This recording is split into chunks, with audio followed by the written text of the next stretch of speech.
જેને એક વખત દેવ ઉપર માતા પર કુળદેવી પ્રત્યે વિશ્વાસ જાગી ગયો ને એ નિશ્ચિંત થઈ જશે. એને કોઈ ચિંતા નહીં રહે કાલ હું શું ખાઈશ. કાલની ખવડાવવાની જવાબદારી મારી મેલડીની રહેશે. જો ભૂખ્યા મરવા દો તો ગોડા મને જાહેરમાં એમ કહેજો.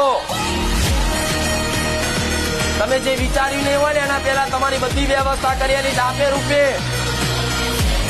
તમે તમારું ખાલી જીવનમાં તમારા કર્તવ્યનું પાલન કરજો.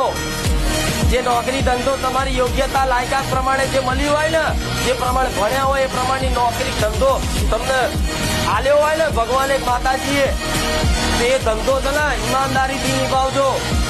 કોઈ ચીટિંગ ના કરતા, કોઈ છેતરપિંડી ના કરતા, કોઈ બેમાની ના કરતા. કોઈને જોતું તમારી સત્યની વાત, પણ મારો ભગવાન ને તમારી કુળદેવી મહારાજીની મેલેડી તો 100% લખે છે. ભલે ઓછો નફો મળે તો ઓછા નફામાં સંતોષ રાખજો, પણ ચોરીની ભાવના ના રાખતા.